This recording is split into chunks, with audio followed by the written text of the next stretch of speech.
할렐루야. 오늘 예수님의 소원 이라는 제목으로 말씀 나눌 텐데요. 예수님의 소원은 무엇일까요? 여러분은 사랑하는 사람에 대한 어떤 소원을 갖고 계세요? 우리 또 소원이 있잖아요. 어떤 소원이 있으세요? 사랑하고 싶은 거.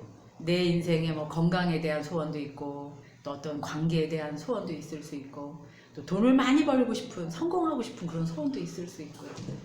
그 사랑하는 사람을 위한 소원, 또 나를 향한 소원, 이렇게 여러 가지 소원들이 많이 있습니다. 근데 오늘 본문에 본문 말씀을 제가 읽으면서 예수님의 소원이라는 제목이 생각이 되었어요. 그래서 예수님의 소원 두 가지를 오늘 말씀드리려고 해요. 예수님의 소원은 우리가 잘 되는 거겠죠?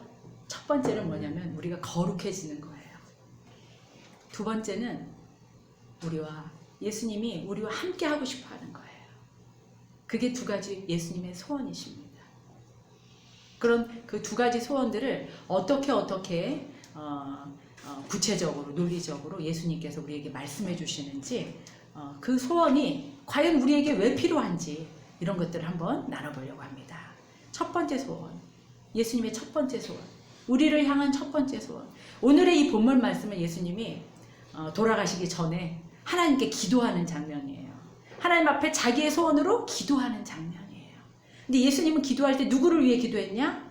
내가 이제 이 세상에서 죽고 나면 버려질 이 불쌍한 우리 영혼들을 위해서 기도하셨어요.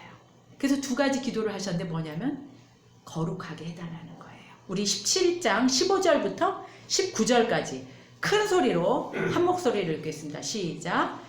내가 아버지께 비는 것은 그들을 세상에서 데려가시는 것이 아니라 악한 자에게서 그들을 지켜주시는 것입니다. 내가 세상에 속하지 않은 것과 같이 그들도 세상에 속하지 않았습니다. 진리로 그들을 거룩하여 하여 주십시오. 아버지 말씀은 진리입니다. 아버지께서 나를 세상에 보내신 것과 같이 나도 그들을 세상으로 보냈습니다. 그리고 내가 그들을 위하여 나를 거룩하게 하는 것은 그들도 진리로 거룩하게 하려는 것입니다. 아멘. 여기 성경 말씀이 참 좀 어려워요. 현대인의 성경으로 얘기를 해도 조금 어려워요. 우리는 이 세상에 살고 있죠. 이 세상에 살고 있지만 예수님이 뭐라고 그러셨냐면 세상에 속한 사람이 아니라고 얘기하세요. 내가 세상에 속하지 않은 것과 같이 이 사람들도 세상에 속하지 않았다는 거예요. 이 세상에 있다라는 거예요. 세상이 있고 세상에 속한 사람과 세상에 속하지 않은 사람으로 구별된다는 거예요. 세상에 속하지 않은 사람들은 구별됐어요. 이렇게 막을 쳐졌어요. 이렇게 보호가 돼요. 그게 바로 우리라는 거예요. 왜? 예수의 피로 깨끗하게 됐기 때문에. 우리는 깨끗한 사람이라는 거예요. 영혼이 거듭난 사람이 바로 거룩하게 구별된 사람, 예수 믿는 사람들, 우리라는 거예요. 거룩하다라는 거는 무엇이냐면 뭔가 다르다, 구별됐다. 저 사람하고 나는 달라. 나를 지키는 거, 그것이 바로 거룩이라는 거거든요. 거룩할 수 있는 방법은 그래서 예수 그리스도밖에 없다라는 것을 우리가 오늘 아는 시간이 됐으면 좋겠습니다. 우리를 거룩하지 못하게 방해하는 것들이 있기 때문에 우리는 거룩할 수 없어요. 여러분, 우리 그동안 영적인 세계에 대해서 지난 3월 달부터 우리가 12주 동안 성경 공부했었죠. 우리가 거룩하게 살아야 돼요. 예수님의 소원은 우리가 거룩하게 되는 거예요. 그런데 거룩하게 되기가 힘들다라는 거예요. 거룩하기 위해서 기도한 이유, 거룩하지 못하게 방해하는 악한 자가 존재한다라는 겁니다. 17장 5절 보면 악한 자라는 게 나와요. 악한 자. 그 악한 자가 이 세상에 버젓이 있다라고 예수님은 말씀하고 계세요. 그래서 예수님은 하나님께 기도할 때 이 사람들을 하늘나라로 빨리 데려가서 이 세상에서 데리고 가달라고 하는 것이 아니고 이 세상에 사는 이 악한 자로부터 건져달라고 17장 5절에 기도하고 계신 거예요. 에베소서 6장 12절에 보면 우리가 싸워야 할 대상이 나옵니다. 우리가 싸워야 할 대상은 사람을 적대적으로 해서 싸우는 것이 아니고 어둠의 주관자와 싸워야 된다. 어둠의 주관자는 하늘에 있는 악한 영들이고 그 악한 영들이 이 어둠 세상을 주관하고 통치하고 다스린다라고 얘기하고 계세요. 예수님이요, 이 세상에 베들레헴의 마구간에 오시고 이제 광야 생활을 시작해요. 이제 처음으로 사역을 시작하기 전에 하나님께 기름을 부음받고 태어나서 어느 성장하기까지는 그냥 집에서 살아요. 마리아랑 아버지와 목수일을 하면서 살아요. 그러다가 예수님이 이제 공생애라 그래갖고 그 사역을 감당하는 그 3년의 삶을 시작할 때 어떻게 하셨냐면은 광야로 나가서 40일 동안 금식 기도를 해야 돼요. 그런데 이때 이 예수님이 정말 그 광야라는 곳은요, 끝없이 펼쳐진 사막이고 아무것도 없는 비바람이 부는 곳이잖아요. 여러분 한번 머릿속으로 사막을 생각해 보세요. 거기서 배고프고 외롭고 춥고 밤에는 춥잖아요. 먹을 것도 없고 그런 상황에서 예수님이 기도하시는 목적은 어떻게든지 하나님의 뜻을 구하고 하나님의 사랑을 기억하고 사명을 감당하고 이거 아니겠어요? 근데 그 순간에 나타난 게 누군지 아세요? 오늘의 주인공 악한 자. 악한 자가 나타났어요. 악마가 와서 시험을 합니다. 예수님한테요. 와, 예수님한테도 시험하는 게 악한 자인데 우리는 뭐 당연하지 않겠어요? 그런데 예수님한테 나타나서 악마가 시험한 게 3가지 시험을 했는데 사실 이 3가지가요 똑같아요. 지금도 우리도 똑같은 시험을 받고 있어요. 자, 한번 이 시험 3가지 한번 볼까요? 첫 번째는 뭐라고 했냐면요, 마귀가 악마가 나타나서 예수님이 배고프잖아요. 얼마나 배고파요. 그때 야, 여기 있는 이 돌을 떡으로 만들어 봐라. 너 하나님의 아들이라면서 너 이거 돌을 떡으로 만들어서 너 배고프니까 먹어. 이렇게 얘기했어요. 떡이 중요하다고 얘기했어요. 우리 이 세상에 사는데 먹고 사는 문제 중요해요? 안 중요해요? 중요하잖아요. 돈 문제 중요해요? 안 중요해요? 중요하잖아요. 예수님께서 말씀하셨습니다. 사람이 떡으로만 사는 것이 아니고 하나님의 말씀으로 산다. 딱 마귀를 딱 막아친 거예요. 야, 너 배고프잖아. 너 이 떡만 있으면 너 괜찮아. 아니. 우리가 아침부터 열심히 일하잖아요. 돈을 많이 벌고 싶잖아요. 돈을 많이 벌면 우리가 행복해질 것 같잖아요. 그렇지만 예수님이 말씀하세요. 아니, 마귀가 말해요. 너 돈 많이 벌면 행복해. 예수님이 말씀하세요. 아니, 사람은 떡으로만 사는 존재가 아니야. 하나님의 말씀으로 사는 존재야. 인간은 영적인 존재야. 육이 아무리 채워져도 영이 고프면 외로운 존재야. 영이 배고프지 않아야 되는 존재야. 영이 배부르려면 하나님의 말씀으로만 살아야 돼. 그것만이 진짜 행복을 주는, 진짜 만족을 주고 진짜 배고프지 않는 일이야 라고 말씀하시는 거예요. 예수님이 이기신 것처럼 우리도 이기는 여러분 되셨으면 좋겠습니다. 두 번째 무슨 시험을 했는지 아세요? 성전 꼭대기로 데리고 가서 마귀가 너 여기서 뛰어내려봐. 너 성전의 꼭대기에서 뛰어내리면 천사들을 하나님이 다급해가지고 천사들을 보내갖고 너를 발을 딱 받쳐갖고 너 죽지 않게 할걸? 한번 해봐. 이렇게 얘기하고 있어요. 예수님이 뭐라고 얘기하셨냐면 하나님을 시험하지 말라고 하셨다. 주 너의 하나님을 시험하지 말아라. 우리는 내 소원 이루어주시나 안 이루시나 기도해요. 하나님, 저 요번에 복권이 당첨되게 해주세요. 하나님, 요번에 땅을 어떻게 하게 해주세요. 하나님, 뭐가 잘 되게 해주세요. 내 소원을 기도하면서 시험을 해요. 되나 안 되나. 하나님 내 소원 들어주나 안 들어주나. 안 들어주면 섭섭하고 삐치고 돌아서고 오해합니다. 하나님을 도구로만 생각하고요. 결과로만 생각해요. 근데 하나님은 시험하지 말라고 얘기하고 계세요. 그냥 믿어라. 그냥 기다리면 안 되겠니? 나를 협박하지 말아줬으면 좋겠다. 협박하고 있진 않습니까? 마귀가 그렇게 얘기하고 있어요. 너 한번 시험해봐. 하나님 한번 시험해봐. 하나님 한번 협박해봐. 너 자살하려고 뛰어내릴 때 하나님이 널 막나 안 막나 한번 시험해 봐. 하나님을 시험하지 않으시는 여러분 되셨으면 좋겠습니다. 그냥 믿고 그냥 감사하고 그냥 하나님을 찬양하고 기다리셨으면 좋겠습니다. 아멘. 아멘. 세 번째 시험은요. 나에게 절하라고 했어요. 마귀가. 그러면 이 모든 이 우주 만물의 모든 영광을 너에게 주겠다고 마귀가 그랬어요.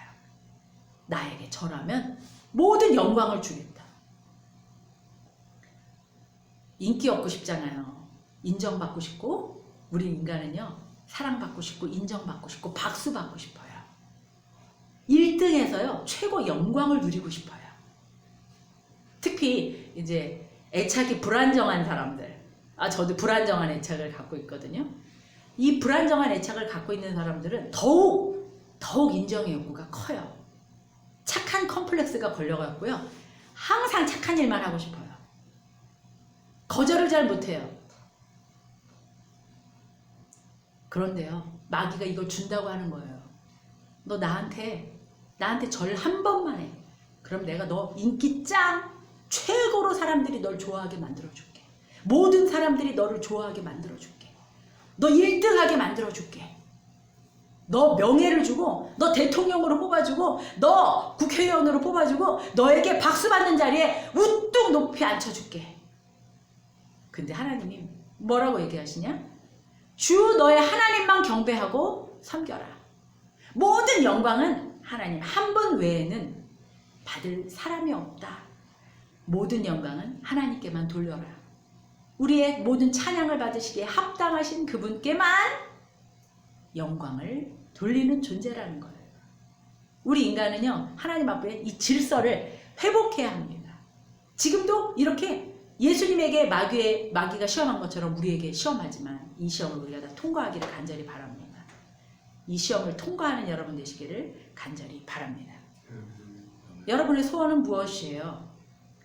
저의 소원도 사실 특별히 거룩하고 특별히 더 아름답지 않아요. 제가 이 설교를 준비하면서 제가 이제 월화쯤에는 이 본문의 제목을 정하고 그 중에 가장 포커스를 정하고 그 다음에 이걸 가지고 주중에 묵상하면서 쭉 이렇게 적용을 이렇게 넣고 그렇게 설교를 만드는데 제가 도서관에 앉아 있을 때나 집에 있을 때나 관심이 부동산에 가 있고 이 사업에 가 있고 이런 존재를 보면서 하나님 저의 내면을 보니까요 거룩한 게 하나도 없네요.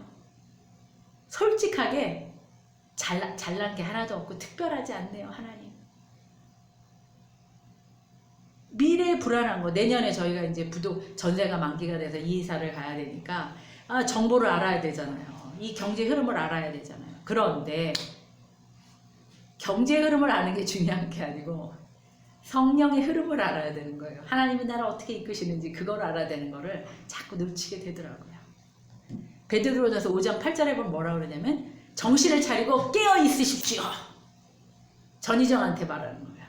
여러분한테 말하는 거야. 정신을 차리고 깨어 있으십시오. 베드로가 말하고 있어요. 여러분 정신을 차리고 깨어 있으십시오. 여러분의 원수 누구? 악마가 우는 사자처럼 삼킬 자를 찾아서 두루두루 다니고 있습니다. 눈이 뾰족해가지고 어떻게 하면 잡아먹을까? 믿음에 굳게 서서 악마와 맞서 싸워 이기십시오. 정신을 차리고 깨어 있으십시오. 예수님께서도 소원이 있어요. 우리가 거룩해지는 거예요. 우리가 마귀한테 잡아먹힐까봐 걱정이 되셨어요. 악마는 하나님의 아들도 도전하고 과감하게 유혹하고 방해하는 존재예요. 최악의 기본도 안 갖춘, 기본도 안 된 존재가 바로 마귀예요. 물불 안 가려요. 예수님한테도 도전하고요. 우리 같은 거요. 우리 인간들이요. 마귀의 밥입니다. 여러분, 베드로가 얘기하고 있어요. 여러분 정신을 차리고 깨어 있으십시오. 마귀의 위력이 얼마나 큰지 아세요? 마귀는요 타락한 천사예요. 천사가 우리보다 지금은 높아요. 우리가 영적으로 천국에 가면 우리를 수종드는 자지만 마귀의 능력이 있어요. 기적을 행하고요. 하늘에서 불이 떨어지게 한다고 나와 있어요. 여러분 무당 전 보러 가잖아요. 마귀가요. 악마가요. 그 악마하고 대화하는 거예요. 여러분 무당하고 소통하면 안 돼요. 마귀의 손아귀에 들어가는 짓이에요. 마귀와 눈 맞히는 짓이에요. 마귀와 대화하는 짓입니다. 여러분 절대 마귀와 소통하지 마세요. 마귀가 맞추긴 해요. 그렇지만요 마귀와 소통하게 되면 마귀의 밥 됩니다. 여러분 거기서 여러분 선을 긋기를 원하고요. 거룩하게 되기를 원하고요. 악마와 담을 쌓게 되기를 원합니다. 예수님이 원하시는 게 바로 그거예요. 얘들아 악과 담을 쌓아라. 얘들아 거룩함 순결함을 지켜라. 얘들아 깨끗하게 있어라. 너희는 세상에 있지만 세상에 속한 존재가 아니야. 너희는 세상에 살 수밖에 없지만 너희는 달라. 너희는 거룩한 자들이야. 여러분 진짜 더러운 게 뭔지 아세요? 진짜 더러운 것은요 입으로 들어가는 것이 아니고 입에서 나오는 것입니다. 손을 씻지 않아서 먹는 더러운 손으로 먹는 거 있잖아요. 배탈 나서 쭉 밖으로 내보내면 돼요. 그런데 이 마음의 더러움은요 입에서 나오는 게 다 뭐예요? 마음의 생각이 입으로 나오는 거거든요. 말하는 거 보면 그 사람 마음속에 뭐가 있는지 알잖아요. 마태복음 15장 17절에 보면 입으로 들어가는 것은 무엇이든지 뱃속으로 들어가서 뒤로 나가는 줄 모르느냐. 그러나 입에서 나오는 것들은 마음에서 나오는데 그것들이 사람을 더럽히는 것이다. 마음에 악한 생각들이 나온다. 곧 살인과 간음과 음행과 도둑질과 거짓말과 남을 비방하는 것이다. 이런 것들이 사람을 더럽힌다. 이렇게 말씀하고 계세요. 예수님께서 말씀하고 계세요. 어느 부인이 예수를 진짜 믿고 진짜 예수님의 사랑이 무언지 정말 참 기쁨이 무언지 알게 됐어요. 그러면 특징이 뭔지 아세요? 남편과 아이들도 예수님을 만나기를 원하는 소원이 생겨요. 왜 내가 맛있는 거 먹으면 아우 누구도 먹으면 좋을 텐데 똑같은 거예요. 내가 이 참된 평안을 누리고 참된 기쁨을 누리면 남편과 아이들이 그 예수님을 만나기를 원하는 거예요. 그 보물을 만나기를 원하는 소원이 생기잖아요. 그런데 이 남편은 정치하시는 분이에요. 그래서 정치에 대한 성공에 대한 열망이 많아요. 그래서 지난번에는 이재명을 후원했었고 이번에는 또 어느 또 도지사를 후원하고 정치 그 운동 선거 운동을 해주고. 근데 이 분이 너무나 힘들어하는 거예요. 왜냐면 남편이 추구하는 이 가치관과 내가 은혜 받아갖고 정말 이 세상에 이거 진짜라고 생각하는 이 가치관이 너무 다른 거예요. 이 가치관이 너무 달라요. 그러니까 나중에는 어떻게 되냐면 원망이 되고 남편이 속상하고 남편이 원망이 되고 미움이 되고 이렇게 되는 거예요. 간격이 점점 커져서 힘들어지는 거예요. 그럼 결국 이 부인이 죄인이 되는 거예요. 그 남편을 안타까워하는 그 마음이 지나쳐서 남편을 미워하게 되고 남편을 이해하고 사랑하고 덮어주는 마음보다는 정죄하는 마음이 커지게 되면서 이 마음에 마귀가 죄의 마음, 거룩하고 행복한 평안을 싹 뺏어가 버리는 거예요. 여러분, 우리에게 가장 거룩을 방해하는 게 무엇일까 저는 생각해 봤는데요. 우리가 사실 뭐 살인하거나 뭐 이런 죄를 짓진 않잖아요. 도둑질하거나 이런 죄를 짓지 않잖아요. 우리는요, 하나님 아버지 앞에 그 두려워하는 게 많은 것 같아요. 이래서 두렵고 저래서 두렵고 그런 것들이 바로 죄가 아닐까. 저는 그런 마음을 많이 가져. 하나님 죄송해요. 하나님 제가 믿지 못했군요. 하나님 제가 두려웠었군요. 이런 죄들이 우리 참 많은 것 같아요. 나보다 잘난 사람 만나잖아요. 그럼요 마음 불편해요. 나보다 못난 사람은 그래도 괜찮은데 나보다 잘 나가고 성공하고 그런 사람 옆에 있으면요, 마음이 어때요? 불편해진단 말이에요. 두려워지고요, 조급해지고요, 불안해지고 초라해져요. 그것이 바로 죄 아닐까요? 그것이 바로 하나님을 경외하는 거 아니에요? 경외하지 못하는 거 아닐까요?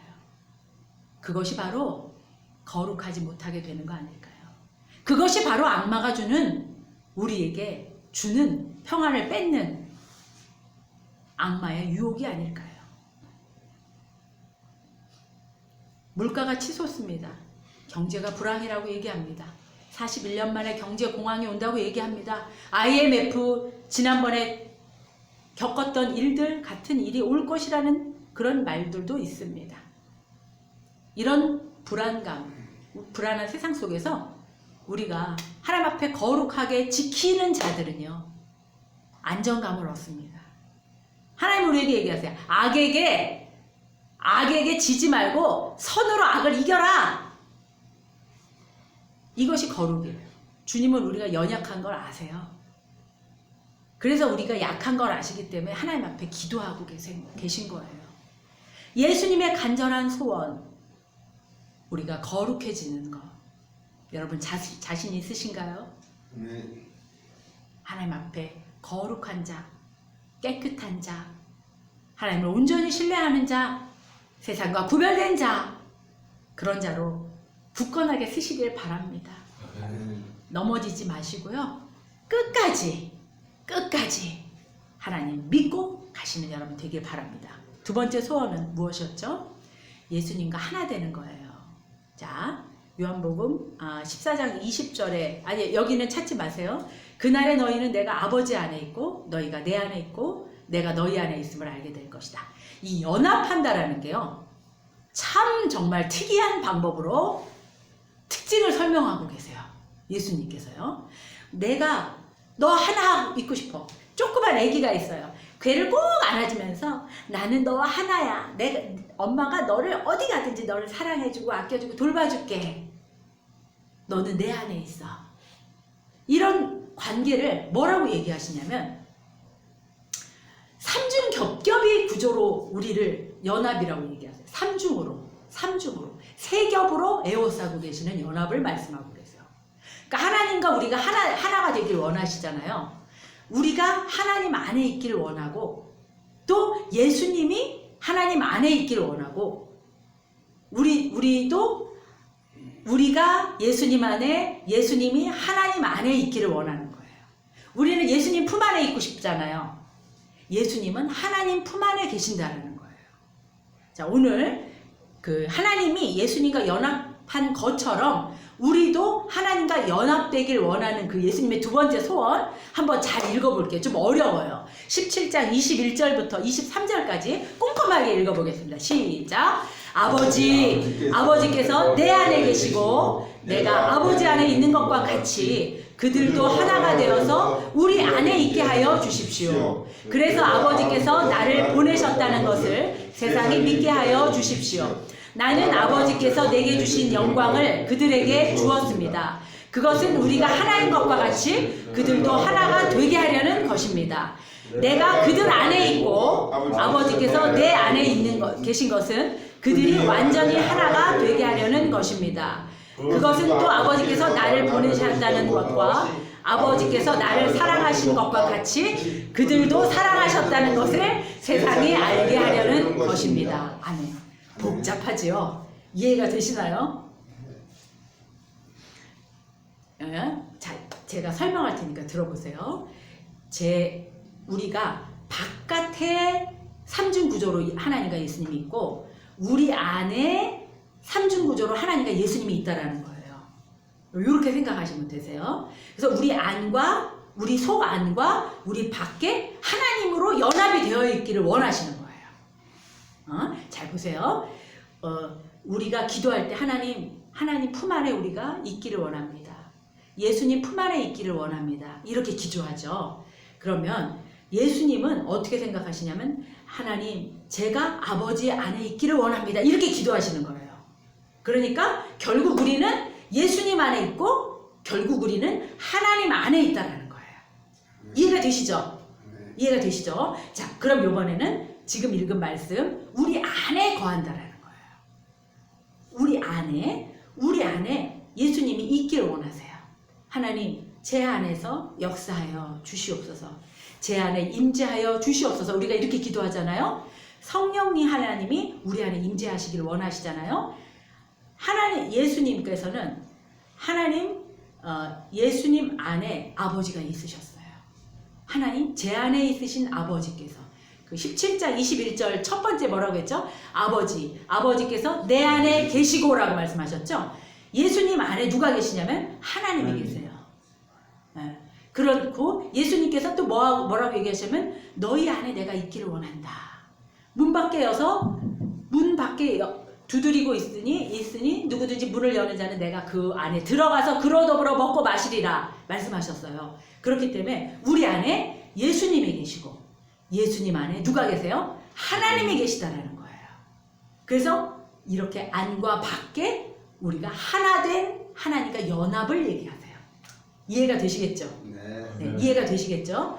이것이 하나님의 완벽한 연합의 특징입니다. 하나님은 우리 안에 계시길 원하세요. 또 우리가 하나님 안에 있기를 원하세요. 이것이 바로 하나님께서 원하시는 소원이세요. 연합하면 예수님을 진짜 경험하게 됩니다. 연합하면 성령을 경험하게 됩니다. 지난주에 우리 당신은 예수님 아세요? 라는 설교를 했습니다. 말씀 들었습니다. 그러면서 제가 뭐라 그랬냐면 진짜 안다는 건 뭐냐? 연예인을 알고 대통령을 알고 유명인을 아는 거? 그것이 진짜 아는 거냐? 아니라 그랬죠. 그 사람은 나를 모르잖아요. 나는 그 사람을 잘 알아. 윤석열이 누군지도 알고 유재석이 누군지를 알아. 그렇지만 유재석이 날 알아요? 모르잖아요. 윤석열이 날 알아요? 그건 아는 게 아니라는 거예요. 정말 예수님을 안다라는 거는 부부간에 아는 것처럼 친밀하게 아는 관계라고 말씀드렸습니다. 진짜 예수님을 알면요. 진짜 예수님을 만나면 진짜 예수님과 연합하고 그 기쁨과 그 사랑에 눈물 흘려보면요. 광야의 시간을 통과할 수 있습니다. 좌절하지 않고 그 광야의 시간을 끝까지 버틸 수 있어요. 이것이 연합의 장점이고 연합의 결과예요. 연합이 없는 사람은요. 흔들려요. 바람 불면 흔들려요. 온실 속의 화초가 비바람이 몰아치면 죽어버려요. 예수님은 우리가 하나님과 연합하길 원하세요. 왜일까요? 왜일까요? 우리가 땅에서 잘 되기 원하셔서요? 물론 맞습니다. 그렇지만 가장 큰 특징은 우리가 성령 충만케 되어서 천국을 경험하길 원하세요. 그렇기 때문에 연합을 원하시는 거예요. 예수님이 공생에 40일 금식 기도하시고 나와서 첫 번째 하신 말씀은 뭐냐면 회개하라 천국이 가까웠다. 그 천국은 죽어서 가는 천국이 아니고요. 우리 안에 임하신 하나님의 평안의 천국을 말씀하시는 겁니다. 24절에 보면 다 같이 한번 읽어볼까요? 시작. 아버지께서 내게 주신 사람들도 내가 있는 곳과 함께 있게 하여 주시고 장세전부터 아버지께서 나를 사랑하셔서 내게 주신 내 영광을 그들도 보게 하여 주시기를 원합니다.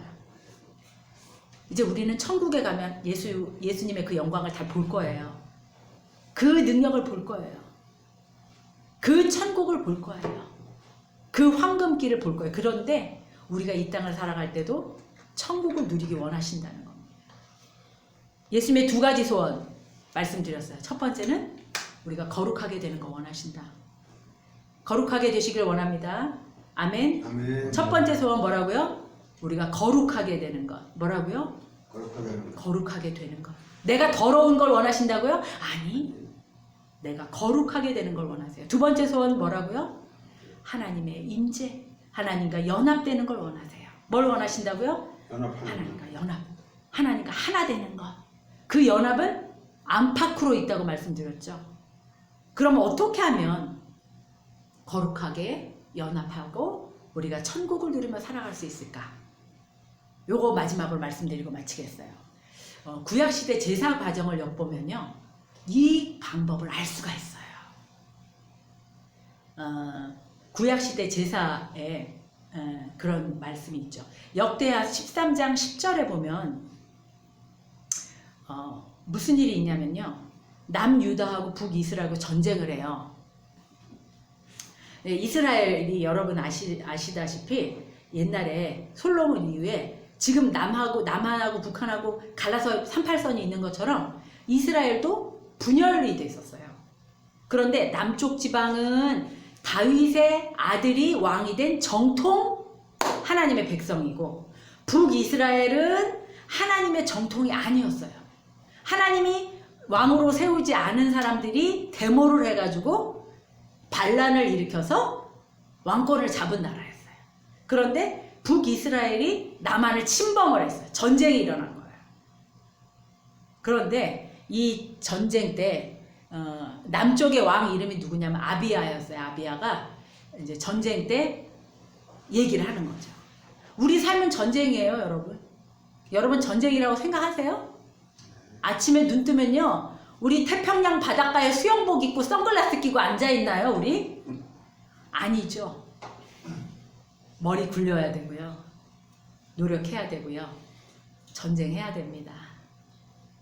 역대하 13장 10절에 제가 잠깐 읽어볼게요. 그러나 우리에게는 아비야가 얘기한 거예요. 아비야가 적군 왕한테 얘기한 거예요. 그러나 우리에게는 주님만이 우리의 하나님이시다. 우리는 그를 저버리지 않았다. 날마다 아침 저녁으로 주님께 번제를 드리고 향을 피워드리고 깨끗한 상에 빵을 차려놓고 금 등잔대에는 저녁마다 불을 밝혔다. 이렇게 우리는 주님께서 정해주신 법도를 지키고 있다. 그러나 너희는 그 법도를 다 저버렸지 않느냐? 똑똑히 봐라. 하나님은 우리와 함께 계신다. 너희와 함께 계신 것이 아니고 우리와 함께 계신다. 그가 우리의 우두머리다. 이스라엘의 자손들아, 너희 주 조상의 하나님과 싸울 생각을 하지 말아라. 이길 수 없는 싸움을 하지 말아라. 이렇게 얘기하고 있어요. 하나님께서 우리와 함께 하신다. 그 근거가 뭐냐? 4가지 얘기하고 있어요. 첫 번째는 번제를 드렸어요. 번제는 뭐냐? 여러분, 제가 옛날에도 말씀드렸죠. 어린 양을 잡아서 죽여서 피 흘리는 거. 번제는 뭐냐면 그 어린 양을 완전히 다 불태워 죽이는 거예요. 그게 제사예요. 그러니까 지금은 예배로 하나님 앞에 예배를 드리지만 구약시대에 모세가 살았던 시기에는 제사를 드렸어요. 하나님 앞에. 그 제사를 드리는 방법이 지금도 그 모양은 바뀌었지만 내용은 똑같다라는 말씀을 제가 드리고 싶은 거예요. 첫 번째 번제는 내 고집, 내 계획, 불신, 창조주 앞에서 이런 고집들을 다 불살라 버리는 것이 필요하다는 말씀이에요.